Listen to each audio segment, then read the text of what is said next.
بسم اللہ الرحمن الرحیم۔ آج ہم بات کریں گے غزوہ سویق کے متعلق اور مسلمانوں پر قربانی کی جو عید ہے اس کا حکم کب نازل ہوا اس کے بارے میں، اور حضرت فاطمہ رضی اللہ تعالی عنہ کا نکاح حضرت علی سے کیسے ہوا اس کے بارے میں۔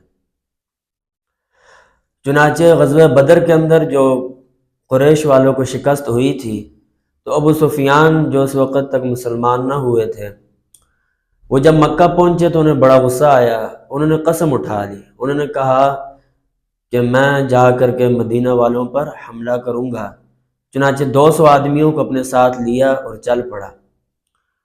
عریس کے مقام پر پہنچا، یہ مدینہ سے 3 میل کے فاصلے پر ہے، تو وہاں ایک باغ میں چلا گیا۔ تو وہاں ایک انصار صحابی اور ایک شخص اور تھا جو اجیر تھا، تو ان دونوں کو قتل کیا اور بہت زیادہ باغ کا نقصان کیا، اور اس نے یہ سمجھا کہ اب میری قسم پوری ہو گئی، وہ واپس چلا گیا۔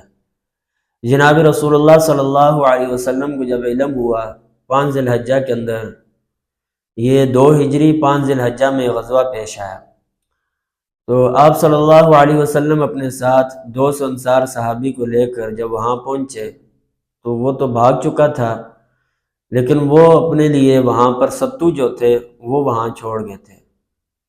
تو اس کو سویق اس لیے کہا جاتا ہے، غزوہ سویق، کیونکہ یہاں جو مال غنیمت ملا تھا مسلمانوں کو وہ ستو ملے تھے، تو عربی کے اندر ستو کو سویق کہا جاتا ہے، قاف، موٹے قاف کے ساتھ، سویق۔ خیر، نبی علیہ السلام وہ ستو لے کر صحابہ اکرام اپنے ساتھ لیے اور واپس تشریف لائے، اور 9 ذی الحجہ کو حکم ہوا قربانی کا۔ تو 10 ذی الحجہ کو نبی علیہ السلام نے 2 رکعت نماز پڑھائی، خطبہ دیا اور 2 مینڈے ذبح کیے۔ قربانی کا حکم یہ 2 ہجری کے اندر نازل ہوا۔ خیر، اس کے بعد حضرت فاطمہ اور حضرت علی کا نکاح بھی 2 ہجری میں ہی، یعنی ہجرت کے جو دوسرا سال تھا اس کے اندر پیش آیا۔ تو آپ صلی اللہ علیہ وسلم کو حضرت علی رضی اللہ تعالی عنہ نے آ کر عرض کی، یا رسول اللہ، میں نکاح کرنا چاہتا ہوں۔ تو آپ صلی اللہ علیہ وسلم نے بحکم وحی اس کو قبول فرمایا اور فرمایا کہ علی، تمہارے پاس کیا کچھ ہے مہر میں دینے کے لیے؟ تو حضرت علی رضی اللہ تعالی عنہ نے فرمایا، اللہ کے حضور میرے پاس کچھ نہیں ہے۔ حضور نے فرمایا، جو بدر میں آپ کو زرہ ملی تھی وہ کہاں پر ہے؟ تو حضرت علی رضی اللہ تعالیٰ نے فرمایا، وہ تو میرے پاس ہے۔ تو نبی علیہ السلام نے فرمایا کہ جاؤ اس کو بیچو۔ حضرت علی جب بازار تشریف لے جا رہے، راستے میں حضرت عثمان سے ملاقات ہوئی، تو وہ زرہ حضرت عثمان نے خرید لی 480 درہم میں۔ وہ خریدنے کے بعد حضرت عثمان نے وہ ہدیہ بھی، وہ زرہ واپس ہدیے کے طور پر انہیں دے دی اور وہ اس کی قیمت بھی ادا کر دی۔ نبی علیہ السلام نے فرمایا کہ ایک گھر خرید لو کرائے پر، اور پھر اس کے ساتھ حضرت فاطمہ رضی اللہ تعالی عنہ کو جو جہیز میں سامان دیا وہ تھا، ایک مشکیزہ تھا، 2 مٹکے تھے جو پانی والے، اور اس میں ایک لحاف تھا اور ایک گدا تھا۔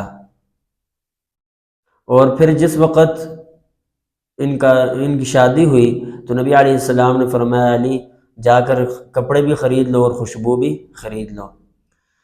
خیر، یہ جب شادی ہو گئی تو حضرت فاطمہ رضی اللہ تعالی عنہ انہوں نے فرمایا کہ حضرت حارثہ جو ایک صحابی ہیں ان کا گھر خرید لو۔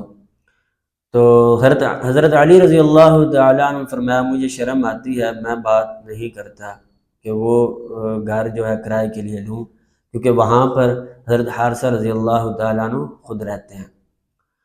تو جب یہ بات حضرت حارثہ کو پہنچی تو وہ فوراً سے حضور کے پاس تشریف لائے اور فرمایا، میں اس کو زیادہ پسند کرتا ہوں کہ وہ اللہ کے رسول اس کو قبول فرمائیں اس گھر کو، لہٰذا یہ آپ کی بیٹی اس گھر میں رہنا چاہتی ہے، میں کسی اور گھر میں رہنا شروع کر دیتا ہوں اور کوئی گھر خرید لیتا ہوں۔